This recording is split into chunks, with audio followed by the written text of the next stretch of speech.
Ok, pessoal. Primeiramente, os avisos. A última aula está online. Demora um pouco, porque toda vez que eu boto uma pausa, ele cria um arquivo separado de vídeo. E o editor de vídeo demora muito para juntar isso daí. Mais de hora, infelizmente. Aí acaba atrasando todo o processo de fazer as coisas, que está o computador processando o vídeo. Mas vamos lá, voltando aqui. Tabelas hash. O que a gente quer é usar a chave identificadora dos dados como chave de banco de dados. Tabelas hash é uma estrutura para guardar grandes volumes de dados em memória principal, certo? O Wilson chegou agora, né? Está presente, Wilson? Quando ele dizer oi, eu boto a presença dele. Então, a gente está lidando com estudos de dados que agora a gente quer guardar um certo volume de dados em memória principal, ou seja, não é necessariamente arquivo permanente, persistência, como a gente tem no SGBD. E nós queremos sempre ficar buscando, atualizando ou removendo esses dados. Não é isso? Então tem uma certa dinâmica aqui. Então tabelas hash servem para esse tipo de situação. A gente vai tentar usar a chave como identificador de qual índice colocar o dado.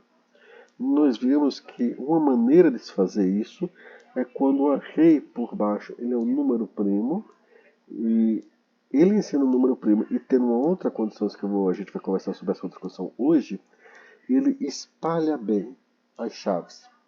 Nós fizemos uma pequena brincadeira na aula passada com o dia de nascimento de vocês, como se fosse, em vez de fazer módulo do vetor, pegava o dia de nascimento de vocês e, dependendo do dia de semana que caísse, nós colocávamos, então, numa dada posição da lista encadeada, tá certo? Mas à medida que nós fazíamos isso, nós também descobrimos que isso tem um problema. Qual é o problema? É que mais de um elemento pode ser atribuído à mesma posição. Um de vocês, o João Vitor, caiu no domingo e eu também caio no domingo. Nós nascemos no mesmo dia. Isso é chamado colisão de dados, ou seja, os dois dados estão sendo conduzidos para a mesma posição e acabam colidindo. Porque se eu tiver por baixo um array simples, então as coisas não vão funcionar. Então, a primeira forma que nós encontramos para contornar essa situação é usar um vetor de lista encadeadas por baixo. Ou seja, ao invés de eu ter, tá certo, um vetor tamanho fixo, eu tenho um vetor de lista encadeada. Ou seja, em cada índice do vetor eu posso botar mais de um elemento, já que cada índice em si é um container e me permite fazer uma busca sobre ele. A partir do momento que eu faço isso, e agora eu tenho uma função muito interessante que me espalha os dados nas diversas posições, deixa eu transformar esse dado em números, eu acabo conseguindo então ter uma ampla facilidade, tá certo, de em grandes volumes de dados pesquisar conjuntos de dados muito pequenos para atualizar os dados que eu procuro ou não. Por exemplo, nós vimos que se eu tivesse uma. Deixa eu até aqui já abrir a informação. Eu estava pesquisando aqui a origem do nome John Wesley, que é muito estranho ver o nome de um brasileiro todo em inglês, acabei de ver. Acho que seus pais são da igreja metodista, não é isso? John.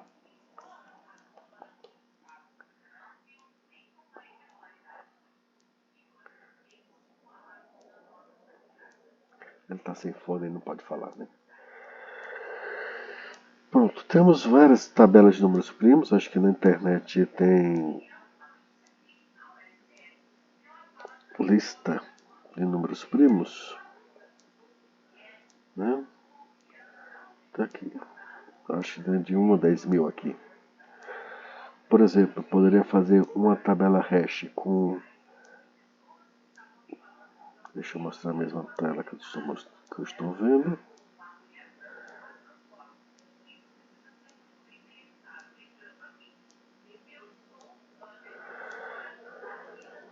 Aqui nós temos então o que?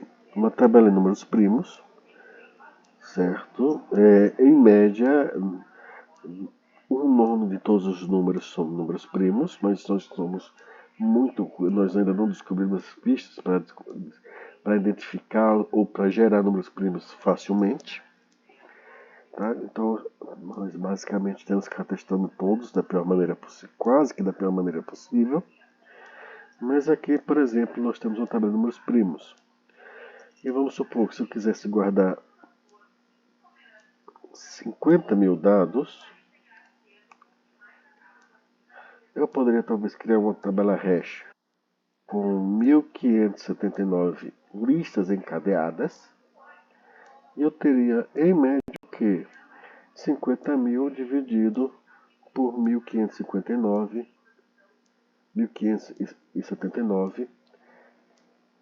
elementos por lista. E isso aqui, fazendo uma calculadora, nos dá uma média de 31 a 32 elementos por lista encadeada. Então eu reduzo drasticamente a quantidade, em média, a quantidade de interações que eu preciso para buscar, atualizar ou inserir. Inserir então é muito mais fácil, porque uma vez que eu converto a chave em um número, basta fazer módulo de 1579 que eu descubro em qual lista encadeada eu insiro. Eu posso inserir, nós vimos a lista encadeada com sentinelas, no início e no fim, com bastante facilidade. Então nessa hora a gente tem esse mapeamento chave e dado feito com alguma tranquilidade, tá bom? Mas observe os números primos que eu estou colocando. 701, 1579. Se a gente for ver aqui, 701, ele está mais ou menos no meio, né? Eu poderia talvez pegar um mais no meio, 751, mas ele está mais ou menos entre 512 e 1024. Vocês notam isso? Né? Tá mais ou menos, é uma ideia geral de localização. Tá? Se alguém pudesse manifestar via chat, eu sei que talvez vocês não possam falar, porque eu acho que vários de vocês estão no laboratório, né? Mas se pudesse manifestar via chat, eu agradeço.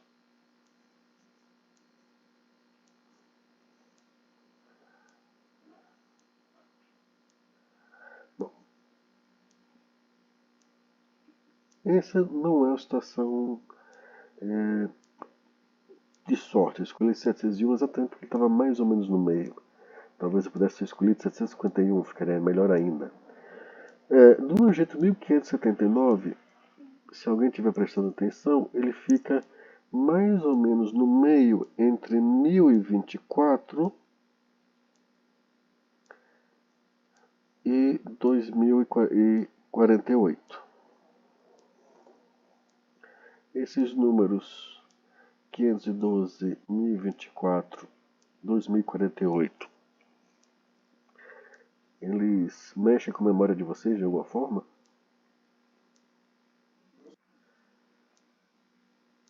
Não são números primos. Mas esses números que eu botei no chat, eles mexem com a memória de vocês de alguma maneira? Vocês já viram eles? São múltiplos de 2, mas eles têm um fator a mais aí, além de ser múltiplos de 2. Que eu acho que eu vou ter que abrir uma outra tabelinha aqui. No meu HD, porque tem a ver.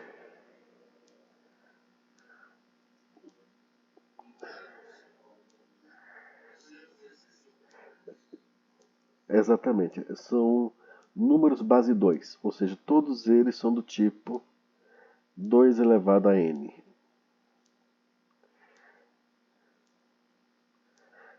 Deixa eu ver se eu acho isso no Google.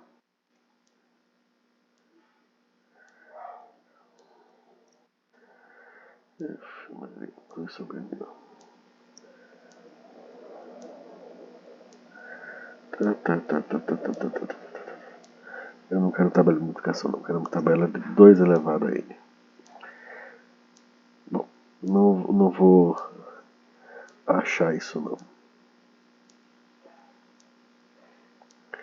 Então, são 2 elevado a n, todos esses números. Se você for ver 2, 4, 8, 16, essa sequência ela está sendo obtida pegando o número 2 e multiplicando ele por 2, e o resultado vou multiplicando por 2, e assim sucessivamente. Então, esses números são chamados números base 2. Ou seja, eles podem ser calculados fazendo 2 elevado a um número inteiro. Tá certo? Aí o que acontece? Se o tamanho do meu array for um número primo mais ou menos no meio afastado de um número base 2, que são esses aí, eles são fáceis, depois de um tempo eles ficam fáceis de ficar na memória, tá certo? 2024, 2048, 4096 e vamos seguindo.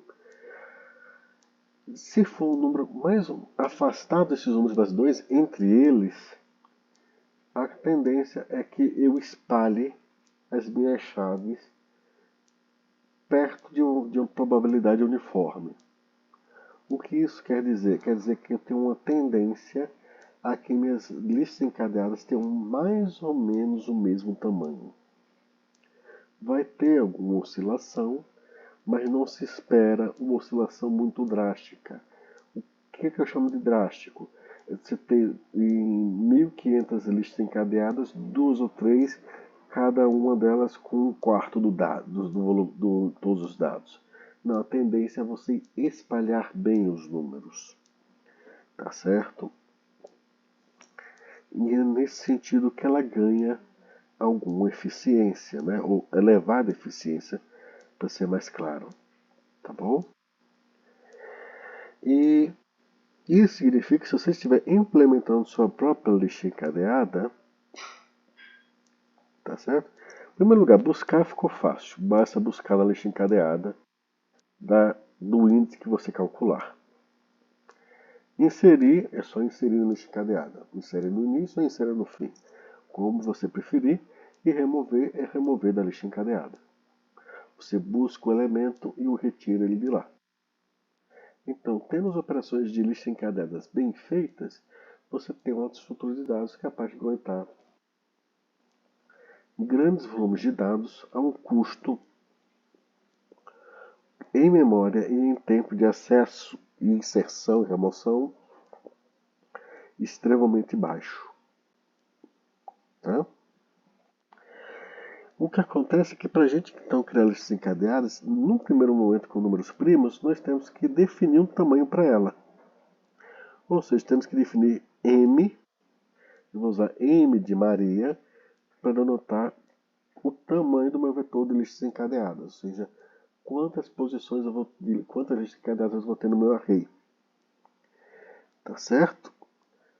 E N, eu vou dizer que é a quantidade de dados que eu tenho guardado nesse array. Por exemplo, aqui, se você olhar as listas encadeadas, eu tenho K1, K4, 2, 3, 4, 5, 6, 7, 8 dados aqui. Eu tenho 8 dados guardados, tá certo? Num vetor de listas encadeadas com 1, 2, 3, 4, 5, 6, 7, 8, 9, 10 listas encadeadas. Então, em média, eu tenho 8 sobre 10 elementos em cada lista. Tá certo? Tranquilos até essa conta? Esse T grande é o vetor de listas e cada elemento nele é uma lista encadeada. Somente algumas listas encadeadas aí tem elementos, que é a de índice 1, se a gente for contar a partir do zero, não é isso?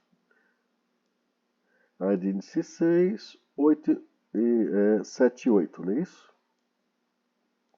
Posso ter errado algum dígito aqui, perdoe, mas 1, 5, 7 e 8, né? Se eu for contar a partir do zero.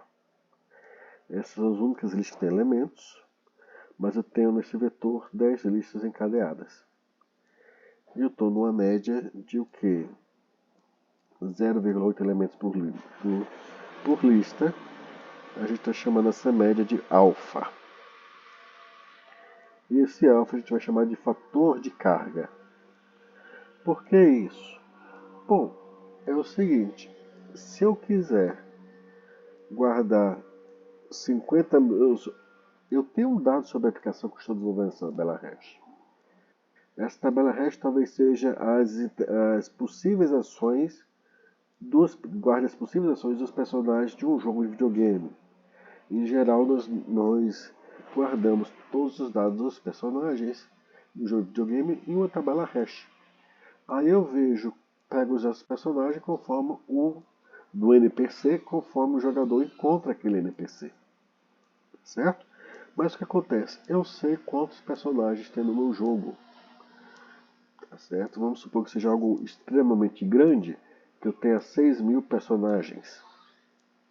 Tá certo? 6.000 personagens. E vamos supor, olha, eu não quero gastar mais que 3 interações para achar um personagem, em média. Então, se eu tenho 6.000 personagens e quero, em média, gastar 3 interações para achar os dados do personagem, para achar um NPC na minha tabela hash, basta eu pegar esses 6.000 e dividir pela média que eu quero, e eu vou ter que, minha tabela hash tem que ter pelo menos 2.000 posições para atender isso. Bom, 2.000 posições é perto de 2048. Então, o que é que eu vou fazer? Eu vou escolher um número primo entre 2048 e 4096. Tá certo? E ao escolher esse número primo, vou até dar uma olhada aqui na tabela de números primos.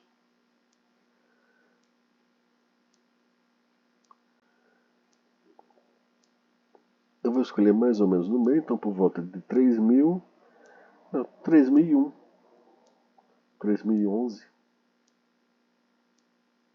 São bons números, né? Aí eu vou usar esse valor como sendo o tamanho da minha tabela hash. Aí eu pré-programo ela para ter isso daí. Ah, mas eu não quero gastar 3.000 elementos. Então você vai ter que aumentar o número de iterações da sua consulta. Talvez você aceite ficar com 10 iterações. Aí no caso vai ser 6.000 dividido por 10 dá 600. Aí é o 701 ou 700 e... Deixa eu ver aqui um número na faixa dos 700. 743 pode ser um bom número. Pronto, se eu tivesse que guardar o dado de 6.000 NPCs, aí eu digo, desculpe, repita a pergunta.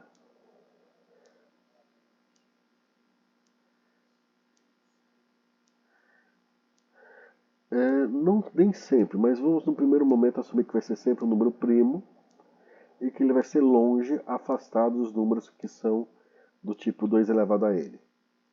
Tá certo? A gente vai ver uma outra forma em que vai ser exatamente os números 2 elevado a n. Mas deixa eu trabalhar primeiro esse, tá bom? Se eu quiser trabalhar com o número primo, eu pego o tamanho máximo que eu espero guardar na minha tabela hash. Nesse caso, estou dizendo que meu jogo vai ser um jogo do tamanho ou maior que Final Fantasy, aquele online, que vai ter 6.000 personagens, tá certo? E que eu quero gastar no máximo 3 iterações de buscas para achar ele. Então eu pego 6.000 e divido por 3, aí me deu 2.000. Mas talvez você não goste de ter uma lista encadeada, um vetor com 2.000 listas encadeadas. Você diz, não, eu queria com menos listas encadeadas. Então você vai ter que abrir mão do tempo médio de consulta. Ou seja, deixar a estrutura um pouquinho mais lento. Vamos supor que você aceite 10 iterações, que não é um número alto. 10 iterações é um número muito rápido de se realizar.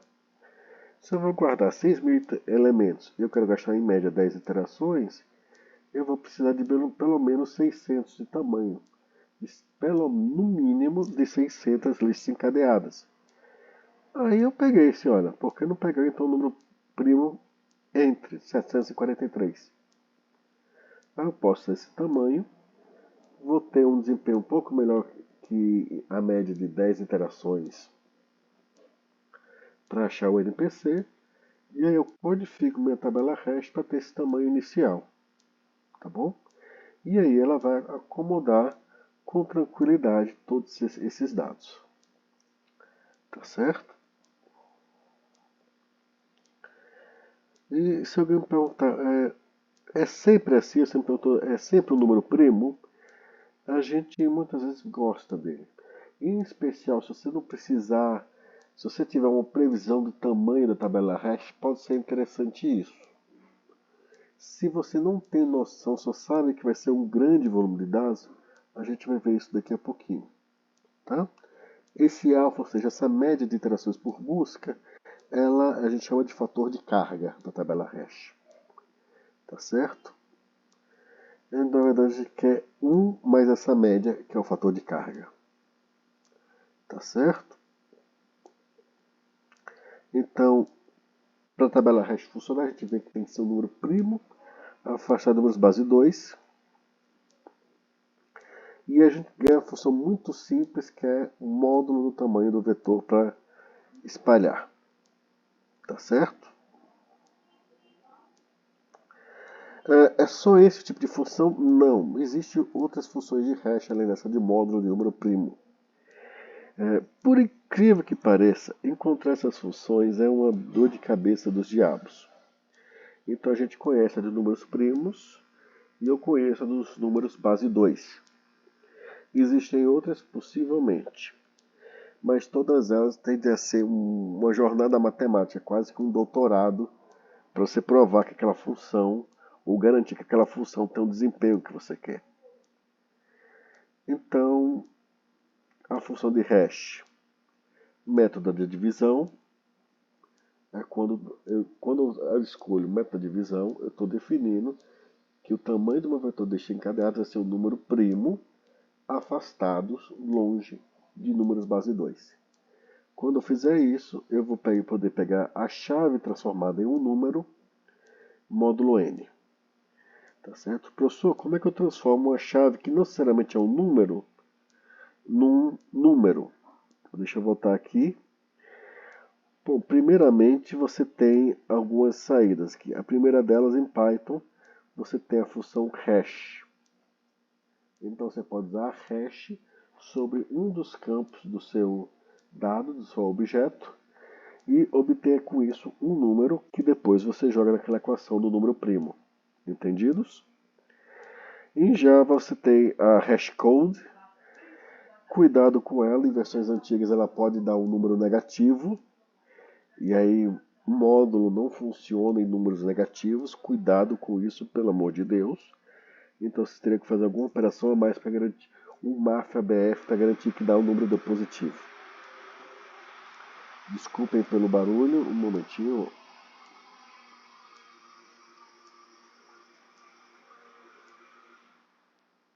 Pronto, acho que agora estamos seguros.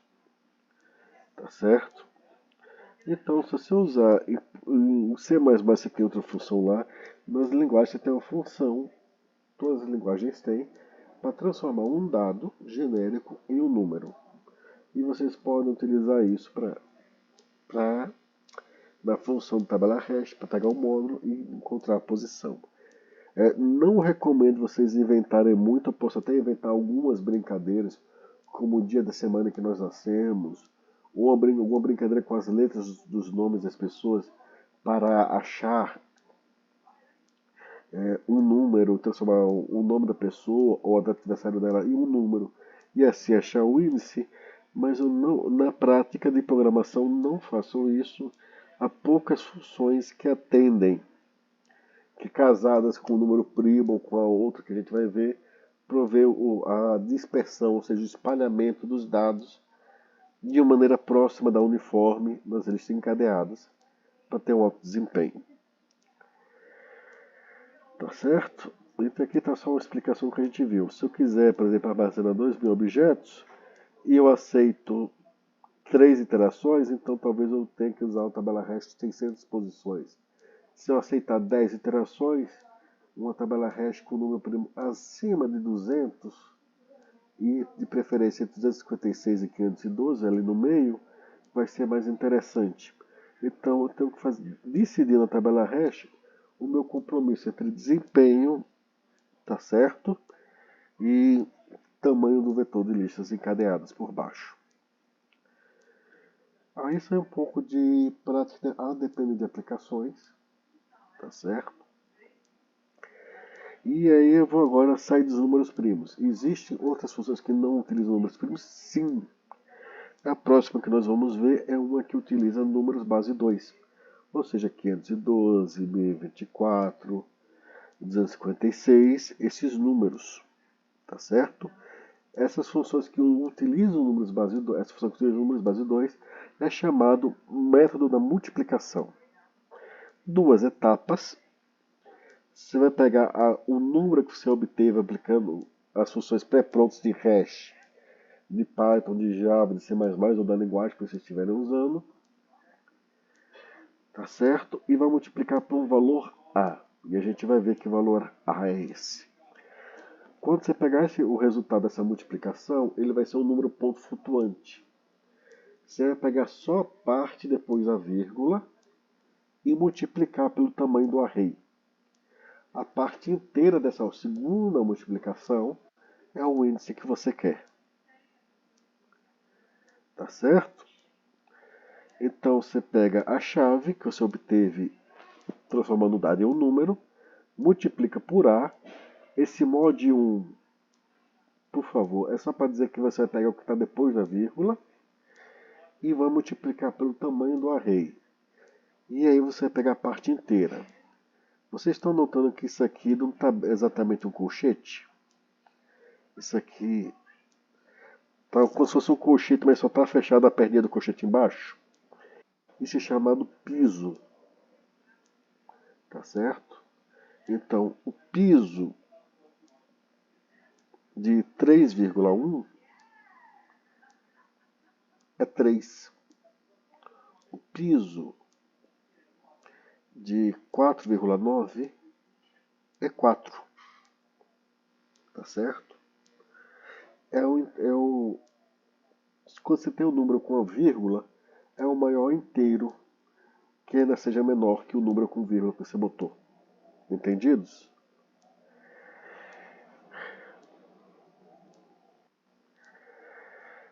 E aí o que acontece? Eu disse que esse A não pode ser um número qualquer. Bom, e ele não é. Ele tem que ser esse número aqui. Raiz de 5, quadrado de 5. O resultado disso, menos 1. E tudo isso dividido por 2. Que dá aproximadamente... Hã? Não tem muitos números que fazem esse truque. Tá certo? Só tem ele e o irmão dele. Qual é o irmão dele? Raiz de 5 mais 1. Tudo isso dividido por 2. Que aí vai dar 1,61. Tá certo? E esse número vocês não o reconhecem, mas ele conhece vocês, esses números.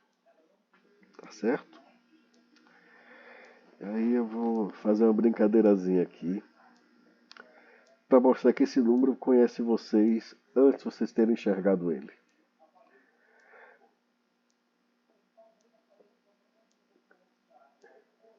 Tá certo?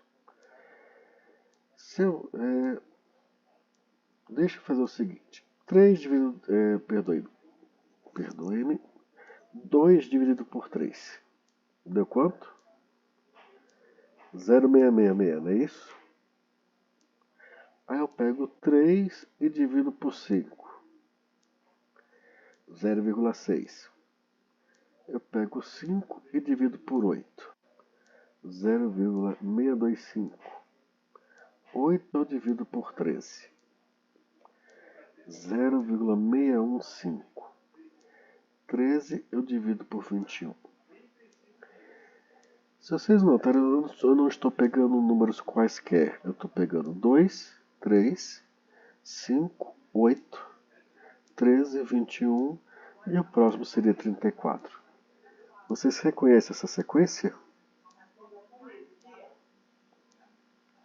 Exatamente. Olha o que acontece. À medida que eu vou dividindo o número de Fibonacci pelo seu seguinte, ele vai se aproximando daquele número que eu mostrei para vocês. Raiz de 5 menos 1 dividido por 2. E se eu fizer algo mais curioso ainda, eu disse que o outro número que a gente poderia usar era raiz de 5 mais 1, e tudo isso dividido por 2, não é isso? Raiz de 5, perdoe, raiz de 5, raiz quadrada, mais 1, dividido por 2. Eu vou botar esse número na memória, tá bom? Olha a curiosidade. Observe que depois da vírgula ele é exatamente igual ao número que a gente... A parte depois da vírgula é igual ao número que nós tínhamos antes. Raiz de 5 menos 1. Mas olha só. 2 vezes... Olha só, deu 3 um quebradozinho, não foi isso? Que coisa. 3 vezes... deu quase 5. 5 vezes 8. 8 vezes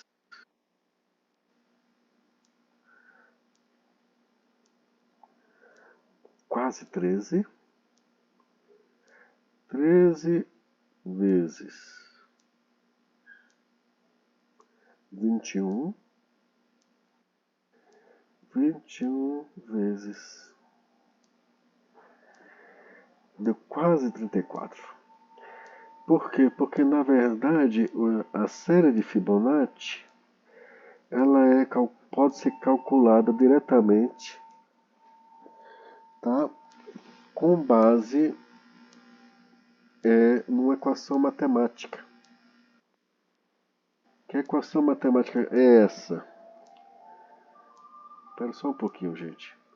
Heloísa? Heloísa Maria?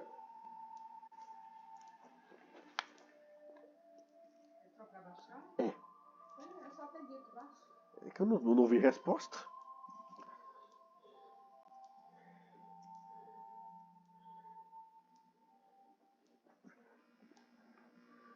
Oi, voltei, desculpe. Só pedindo para o pessoal baixar a música ambiente, que vai que depois o YouTube reclama da trilha de fundo. Tá certo? A série. O problema não é a gente escutar, é o YouTube escutar e querer barrar o vídeo por causa disso. A série de Fibonacci ela pode ser calculada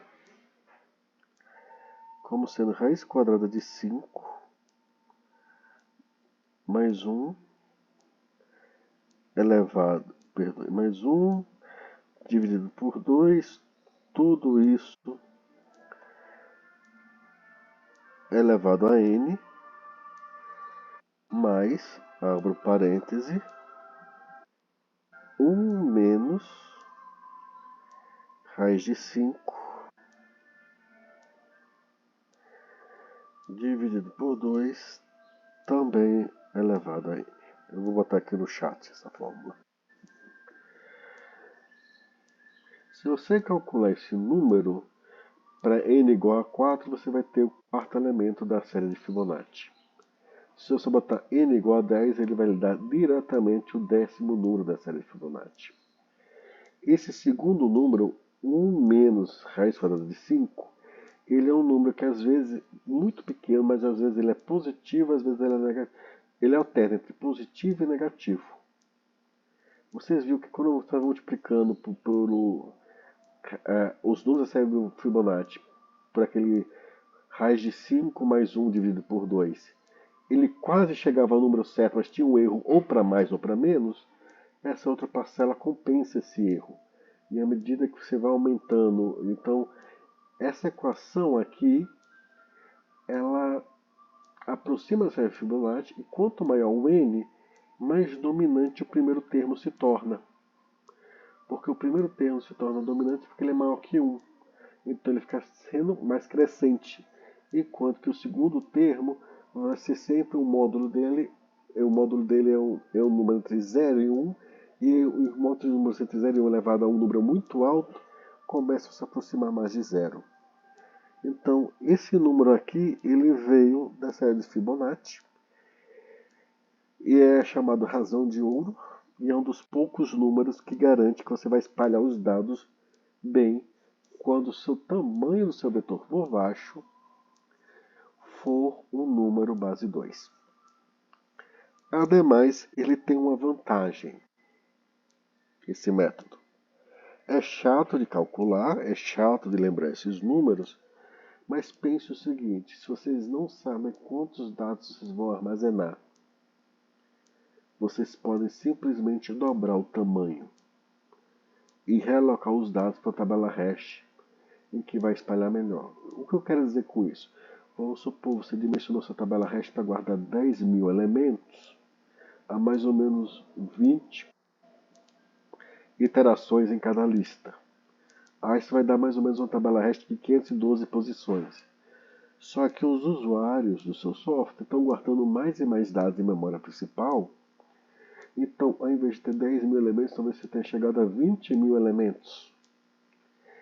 Bom, esses 20.000 elementos vão começar a ficar lentos na sua tabela hash. O que você pode fazer é botar um marco. Ó. Se chegar a 30.000, 3 vezes o tamanho original, dobra o tamanho da minha tabela hash, vai para 20.000.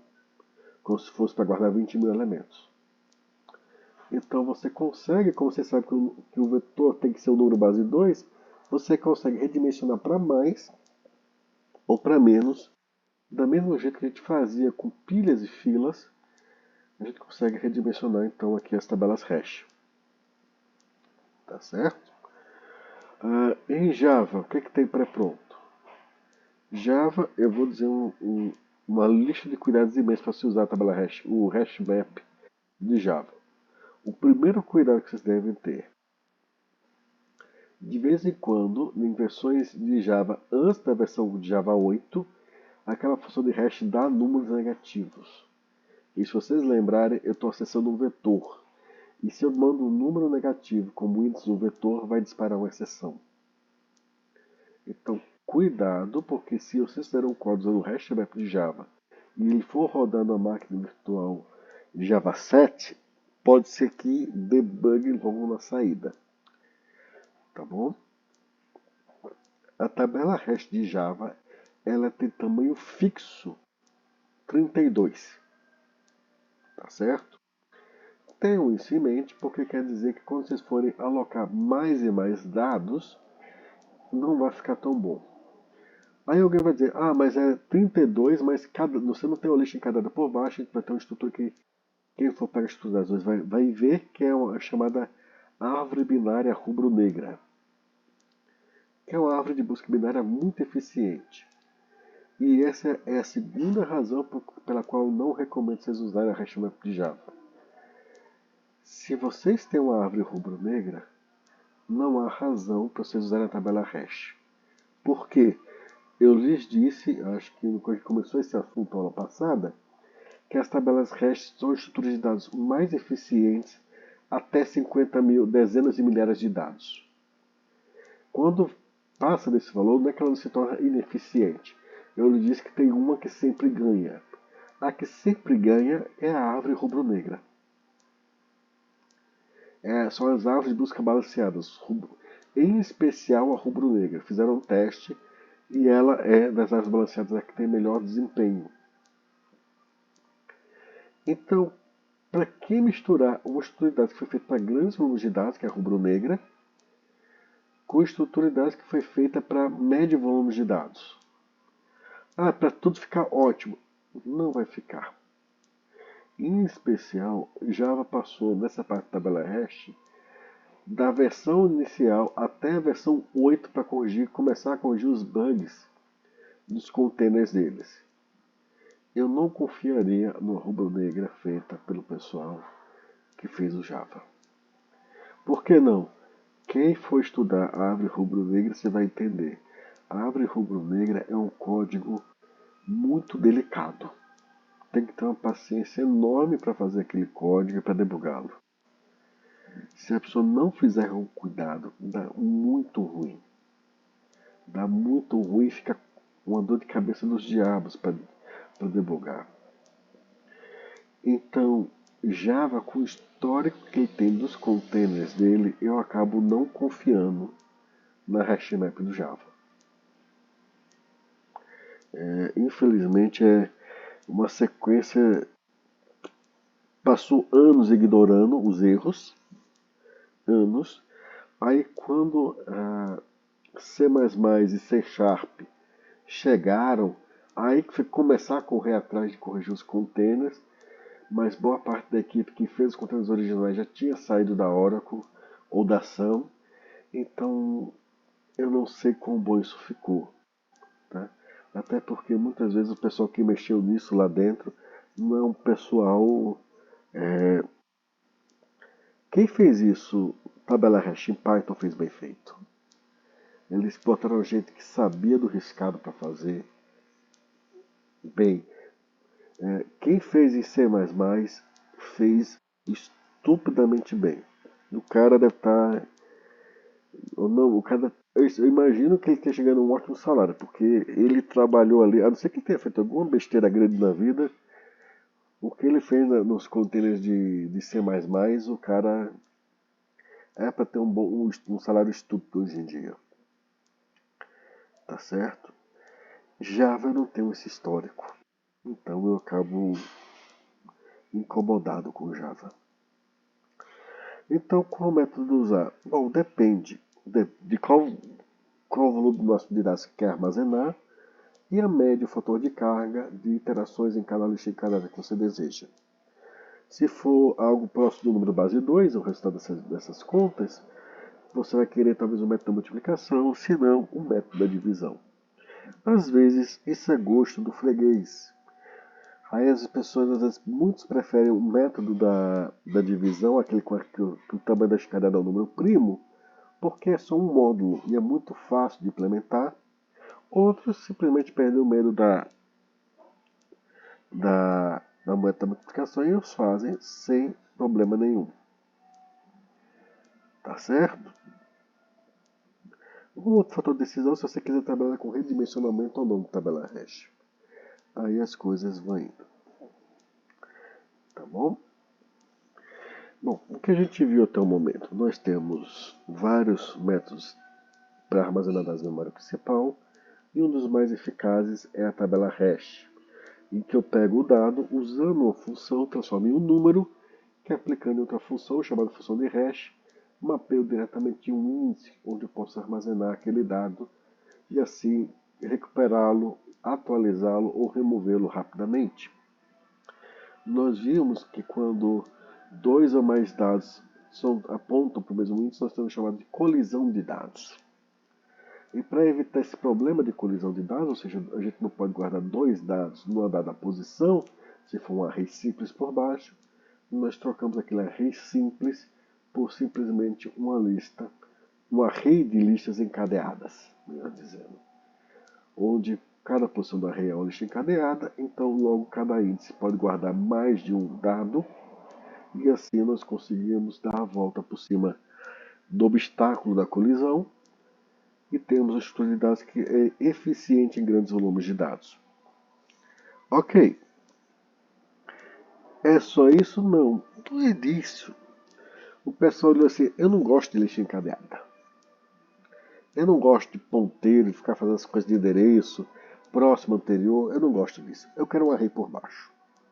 Então surgiu isso no começo e é utilizado, às vezes, quando você tem um poder de processador muito reduzido, as tabelas hash, em que você, ao invés de ter uma lista, um vetor de lista encadeada por baixo, você só tem um vetor em si.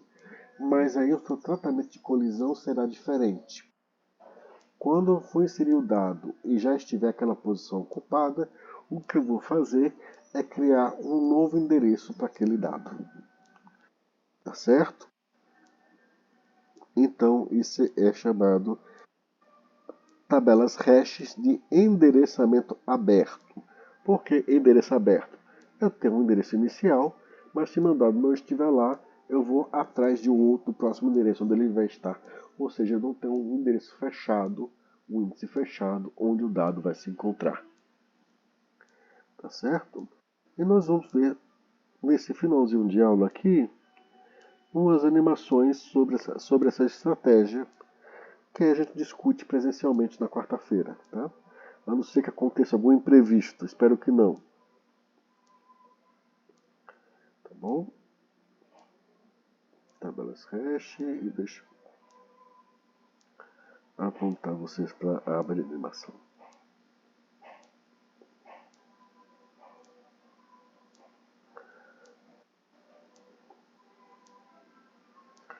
Ok, deixa eu fazer isso aqui e deixa eu criar uma tabela hash com tamanho mais reduzido, tá certo?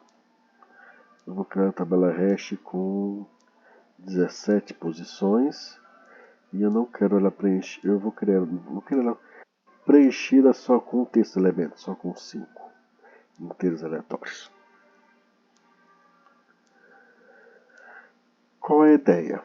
Eu ainda vou usar aquela fórmula do módulo, tá aqui, tá bom? Então, vocês vão me dar os números e nós vamos ver como é que ele vai encontrar os endereços para esses índices, tá certo? Por favor, números no chat.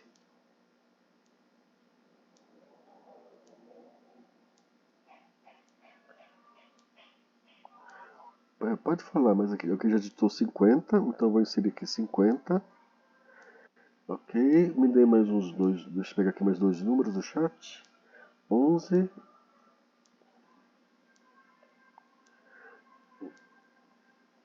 E eu vou pegar 21, que é o número de alunos da turma online no momento. Eu vou reduzir a velocidade e vamos ver o que vai acontecer. Ele vai tentar inserir o 50. 50, cada posição 16. E vamos ver aqui. Pronto, já aconteceu. Vamos devagarinho. 50 módulo 17 dá resto 16. Tá certo? Porque 50 dividido por 17 dá 2, dá 34 e o resto é 16. Ele veio para cá. O próximo número é o 11. 11 é menor que 17, então ele é o próprio resto da divisão. Então ele ocupou o índice ali. E o outro foi 21. 21 tem resto 4 para 17. Aí o que acontece? Está ocupado aqui o 4, não está? Olha para onde ele foi. A primeira solução é chamada de sondagem linear. Você vai para a primeira posição seguinte. Você vai para a posição seguinte e vê se está vazio. Como estava vazio o índice 5, ele colocou aqui. Então, se eu for mandar ele buscar o 21,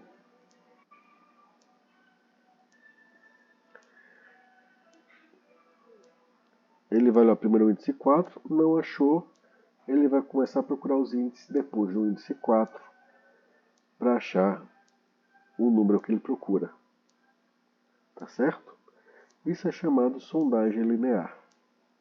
Me dê mais alguns números, a gente vai ver como isso afeta a inserção e a busca, tá certo? 34, ok.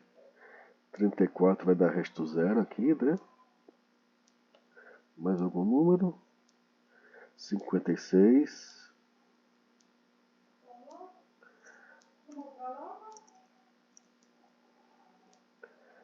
O 34 foi para o índice 0. 56 seria índice 5.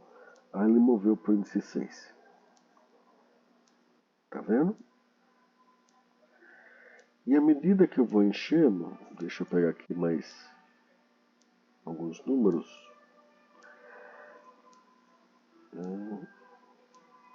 81,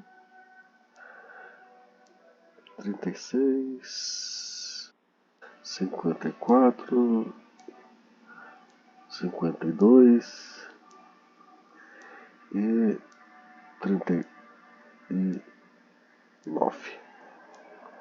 Vamos ver que esses números vão cair. Apesar de ter duas vírgulas aqui, acho que ele reclamou.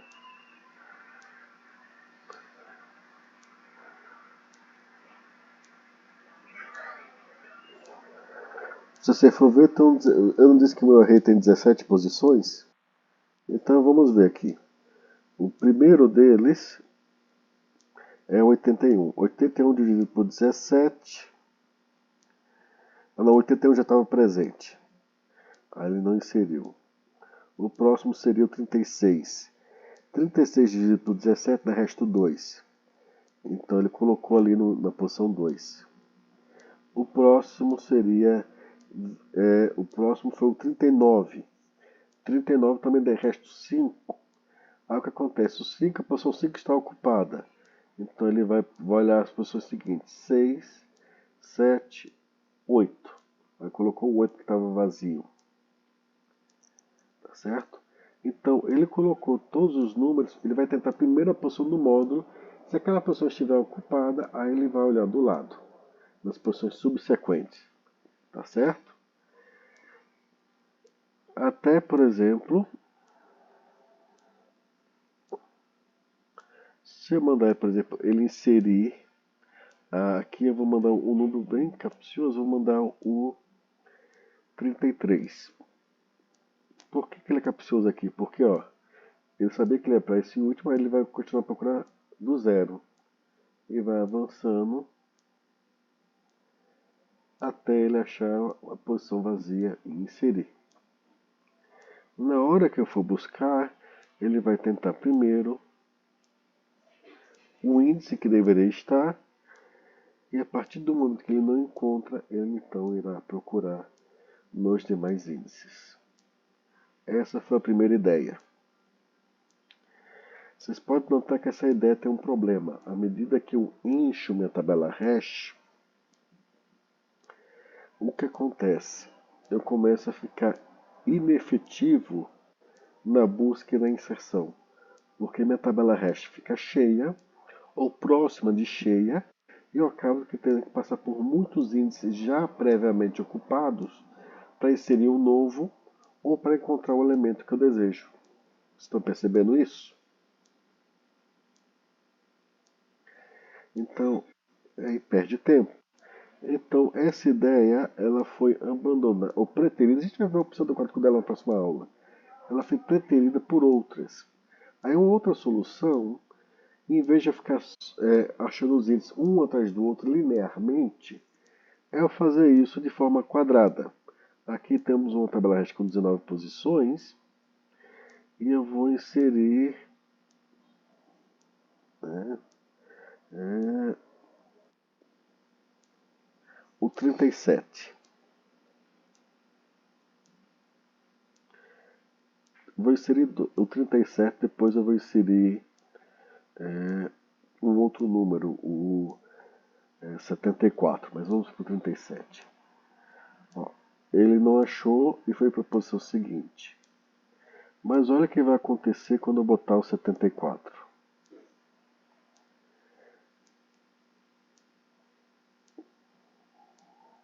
Ou já tinha o 74, perdoe.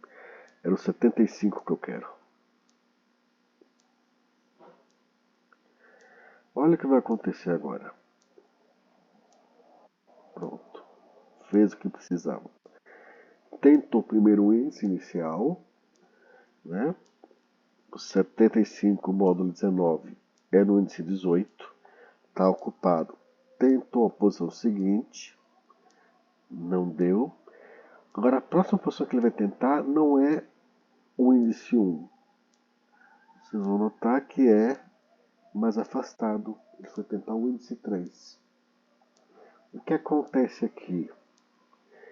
À medida que o meu número de tentativas aumenta, eu aumento o tamanho do meu salto, segundo uma equação de segundo grau. Então, no primeiro momento, é zero.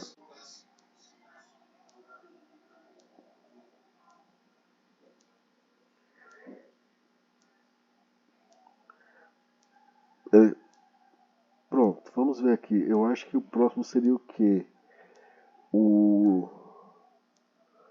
próximo número, eu acho que ele seria o 94. Acho que é isso. Só que eu conferir aqui a calculadora. Não, eu não calcular o resto fácil não. Deixa eu ver aqui 94. É. Você viu que agora o salto foi maior? Tem uma equação de segundo grau controlando isso.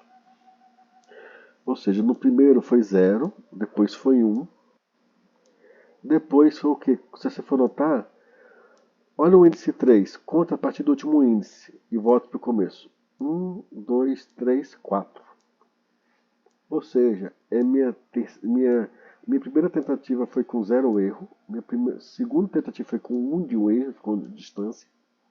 A minha terceira tentativa eu errei já 2 vezes, então fiquei a 4 de distância da posição original. A minha próxima tentativa, você vê o que? Vai ser 8 de distância. Então eu estou seguindo conforme o quadrado da minha equação. E esse foi o segundo método. Ele espalha melhor mesmo. Só que ele é muito mais chato de calcular, não concordam? Aí o que a pessoa pensou? Tem uma maneira simples.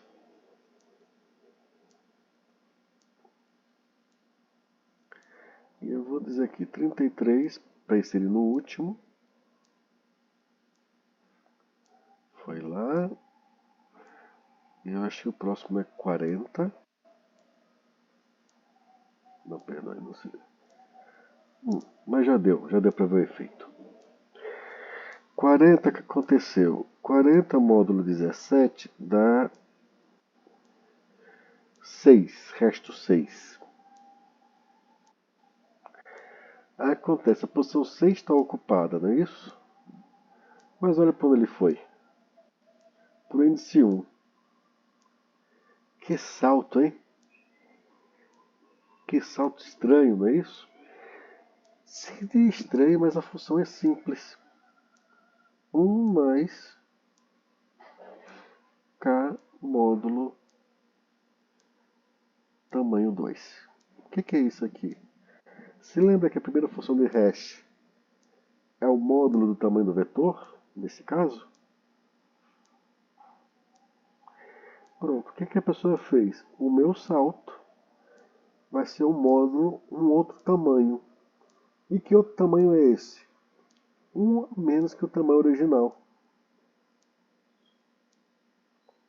Então, é como se eu produzisse uma outra função de hash, novamente em hash de divisão, e aí ele me proporciona, então, esse salto mais espalhado. Tá certo?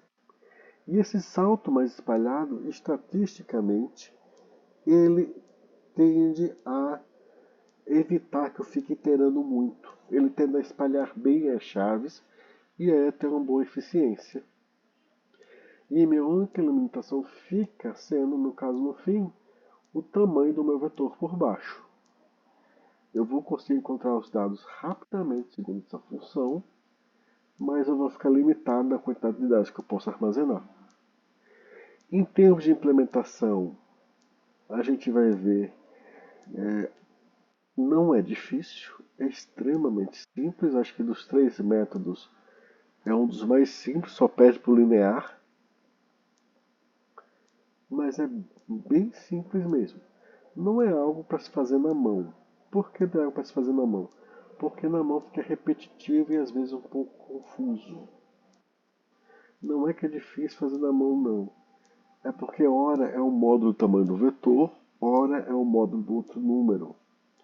Como o ser humano ele não foi feito para tarefas monótonas e chatas, é fácil, quando você está fazendo isso várias vezes, você se confundir e calcular errado na mão. No entanto, o computador não tem esse problema. Tá bom? Aí a gente vê esses pseudocódigos e os códigos disso na próxima aula. Agora, antes do final, eu quero discutir se alguém ainda está sem grupo, né? Deixa eu ir aqui no Moodle e ver os grupos de vocês, né? Deixa eu compartilhar isso aqui.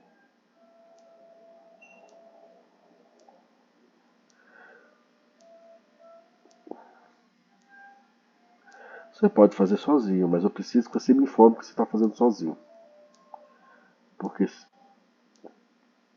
porque vai ser via Moodle, né? E se eu for, não fizer.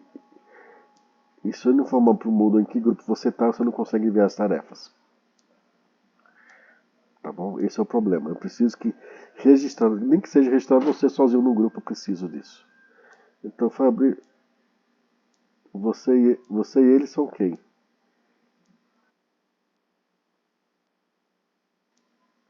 Fabrício, Emanuel e Thiago François, não é isso?